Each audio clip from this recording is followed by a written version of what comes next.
சிவாய நமஹ. அடியாருக்கு அடியன் சந்தோஷ் திரிவேணி சிவாச்சாரியார்.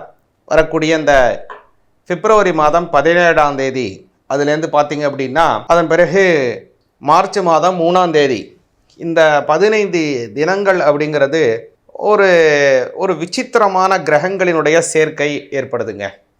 சற்றேறக்குறைய பார்த்தீங்க அப்படின்னா 8 கிரகங்களினுடைய அந்த அமைப்புகள் ஒன்று சேர்கிறது. இல்லை முக்கியமாக பார்த்தீங்க அப்படின்னா கும்பராசியில் சூரிய பகவான், சனி பகவான், ராகு பகவான், சுக்கிர பகவான், அப்புறம் புத பகவான் இல்லைங்களா, இந்த கிரகங்களினுடைய சஞ்சாரமும் இருக்குது.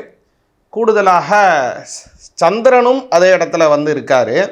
அதனுடைய நேர் சரியாக சமசப்தமத்தில் ஒரே கோட்டில் கேதுவும் வராரு. இப்படி பார்த்தீங்க அப்படின்னா கிட்டத்தட்ட ஒரு 8 கிரகங்கள் குரு நீங்களாக எல்லா கிரகத்தினுடைய சேர்க்கையும் ஒரே நேர்கோட்டில் வருது. இது 15 நாட்கள் அப்படியே இருக்குது. இந்த சந்திரன் மட்டும் அப்படியே விலகி மறுபடியும் என்ன பண்ணுறாருன்னா 3ஆம் தேதி அவர் வந்து அந்த சிம்மத்தில் வரும்போது எல்லாமே ஒரே நேர்கோட்டில் மறுபடியும் வருது. அன்றைய தினம் கிரகணம் வேற வருது. இந்த 3ஆம் தேதி கிரகணம், சந்திர கிரகணம் வருது.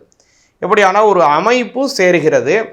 இந்த கிரக சஞ்சாரத்தினாலே, இந்த கிரக நிலைகளினாலே சில பேருக்கு சில மாற்றங்கள், சில உயர்வுகள், சில வகையான தாழ்வுகள், சில பேருக்கு நல்ல யோகங்கள், சில பேருக்கு சில பணத்திலே சில விரயங்கள், அதே மாதிரி சில பேருக்கு பல நன்மைகளும், சில விஷயத்தில் ரொம்ப கவனமாக இருக்க வேண்டிய சூழ்நிலைகளும் அப்படின்னு ஒருத்தவங்களுக்கும் ஒவ்வொரு விதமான பலன்கள் கூடுதலாகவும் குறைவாகவும் ஏற்படுது. இதில் முக்கியமாக காற்றினுடைய ராசியில் இதில் எல்லாமே சேருகிறது. முதல்ல காற்று ராசியில் தான் அதிகமான கிரகங்களினுடைய சஞ்சாரம் ஏற்படுது.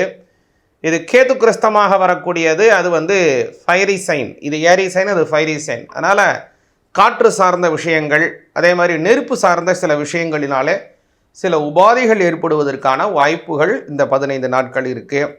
அதனால் இந்த காலத்தில் ரொம்ப கவனமாக இருக்க வேண்டிய காலமாக இருக்கிறது. இதில் சில வகையில் பல நன்மைகளும் நமக்கு ஏற்படுது. கும்பராசிங்கிறதுனால காலப்புருட தத்துவத்தில் சில பேருக்கு 9, 11, 5 அதுமாரி நல்ல இடத்துல இருந்தால் அவங்களுக்கு சில குபேர யோகத்தையும் தருது. ஒரு சில பேருக்கு சில விரயங்களையும் தருது. அது என்னென்ன பலன் நமக்கு இருக்குது, எப்படி நம்ம அதுலேருந்து வழிபாடு செய்யணும், என்ன செய்யணும், இந்த சமயத்தில் எப்படிலாம் நம்ம நடந்துக்கணும் அப்படிங்கிறத ஒரு விரிவாக இந்த பதிவில் பார்ப்போம். ஒவ்வொரு ராசிக்கும் தனித்தனியாக பார்ப்போம். மகர ராசிக்கு பார்த்தீங்க அப்படின்னா இதில் வந்து முக்கியமான ஒரு அமைப்பு என்னென்னா 2ஆம் இடத்துல பல கிரகங்கள் சேருது. உங்களோட ராசிநாதன் சனி, ஆயுள் ஸ்தானாதிபதியாக இருக்கக்கூடிய சூரிய பகவான், அதே மாதிரி உங்களுடைய தனாதிபதி, அதுக்கப்புறம் உங்களுடைய 3ஆம் இடம் அப்படின்னு சொல்லக்கூடிய சகோதர ஸ்தானாதிபதி, லாபஸ்தானாதிபதி, மாத்ருஸ்தானாதிபதி, ஜீவன ஸ்தானாதிபதி, ரோகஸ்தானாதிபதி, பூர்வ புண்ணிய பாக்யஸ்தானாதிபதி, ஆயுள் ஸ்தானாதிபதி, 10 பாவம். இந்த 10 பாவங்களும் மகர ராசிக்காரங்களுக்கு வேலை செய்து எங்கே இருந்து வேலை செய்யுதுன்னா பொருளாதாரத்தை வழங்கக்கூடியதான 2ஆம் பாவத்தில் நின்று வேலை செய்யுது. 2ஆம் பாவத்தில் நின்று பல கிரகங்கள் வேலை செய்யுது. இதெல்லாம் நன்மையா அப்படின்னா பல விதத்திலும் நன்மை மகர ராசிக்காரங்களுக்கு. உங்கள் ராசிநாதன் 2ஆம் இடத்துல இருக்கிறார். சனி பகவான் இருந்தால் அது 7.5 சனிங்கிறது அடுத்த விஷயம். ராசிநாதன் நிற்கிறது, பொருளாதாரத்தை உயர்த்துவார். குருவினுடைய பார்வை அவருக்கு கிடைக்குது. அதனால் பொருளாதார உயர்வு நிலைகள் ஏற்படும். சம்பள உயர்வுகள் நிச்சயமாக உண்டு. அதே மாதிரி பல வகையிலும் உங்களுடைய திறமைகளை வெளிப்படுத்துவதற்கு ஒரு நல்ல பிளாட்ஃபார்ம், நல்ல அமைப்பு தளங்கள் ஏற்படும். ஏன்னா மகர ராசிக்காரங்களுக்கு 7.5 சனி ஆரம்பித்ததுலேருந்தே நல்லா வேலை செய்யக்கூடியவங்க, ஆனால் கையை கட்டி போட்டு வேலை செய்கிறாங்க.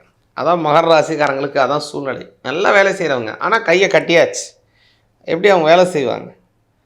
நல்லா டான்ஸ் ஆட தெரியும், ஆனால் டான்ஸ் ஆட தெரியுங்களே காலை கட்டி போட்டு வச்சா எப்படி அவங்க ஆடுவாங்க? அந்த மாதிரியான ஒரு சூழ்நிலை. அதில் டான்ஸ் ஆடுறாங்கன்னா யாருமே இல்லாத சபையிலே ஆடுறாங்க. ஒரு ஸ்டேஜில் ஆடுறாங்க, ஆனால் பார்வையாளர்கள் ஒத்தவங்க கூட இல்லை. அப்போ எப்படி அவங்க ஆடுவாங்க? இப்படி தான் சூழ்நிலை மகர ராசிக்காரங்களுக்கு போயிட்டுருக்கு. ஆனால் இந்த கிரக சேர்க்கை மாற்றிடும்.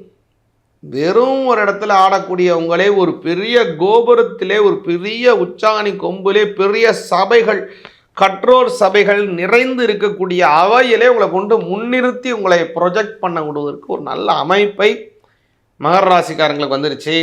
அதனால் வெறும் இல்லாமல் காலில் சலங்கை கட்டி ஆடக்கூடிய அமைப்பை உங்களுக்கு உருவாக்கிடுறாரு. இன்னொரு நல்ல விஷயம், உங்களுடைய ஒரு நாள் கட்டிருந்த கை விலங்குகள் எல்லாம் உடைய போகுது. உங்களுக்கு இருக்க கட்டுப்பாடுகள் அது எல்லாமே தளரப்போகுது. அப்போ சுதந்திரமாக எல்லாத்தையும் இஷ்டமேனிக்கு செஞ்சிடுவீங்களா அப்படின்னு நினைக்காதீங்க. வெளிக்கட்டுப்பாடுகள் உங்களுக்கு தகலுறதே தவிர, ஆனால் உங்களுக்குள்ளே உங்களுக்கு ஒரு சுய கட்டுப்பாடு இருக்கும். மகர ராசிக்காரங்க ரொம்ப வலிமையாக இருக்கிறதா உங்களுடைய சுய கட்டுப்பாடில். இந்த சுய கட்டுப்பாடு அருமையாக இருக்குது மகர ராசிக்காரங்களுக்கு. அதன் மூலமாகவே உங்களுக்கு பல நன்மைகளும் பல புதிய தன்னம்பிக்கைகளும் பல வகையிலே உங்களுடைய நம்பிக்கை மற்றவங்களுக்கு ரொம்ப தேவை. அதனால் அவங்க உங்களை நம்பி பல விஷயங்களே உங்களிடம் ஒப்படைப்பாங்க. அதன் மூலமாக பல நன்மைகள். படிக்கிற மாணவர்களுக்கு படிப்பில் நல்ல நாட்டம் ஏற்படுது. வரக்கூடிய காலம் பொது தேர்வு நடக்கக்கூடிய காலம். அதனால் மகர ராசிக்காரங்க இந்த சகலகலா வள்ளி மாலைன்னு சொல்லக்கூடியதான அற்புத மந்திரம், அதை பாராயணம் பண்ணுங்க. தமிழ் பாசுரம் தான் அது. படிப்பில் நல்ல நாட்டம் ஏற்படும். முக்கியமாக மகர ராசிக்காரங்க சனி பகவானுக்கு சனிக்கிழமை தோறும் எள்ளு தீபம் ஏற்றி வைங்க. ஆஞ்சநேயருக்கு வெத்தலை மாலை போடுங்க. நன்மைகள் அதிகமாக உண்டு. சிவாய நமக.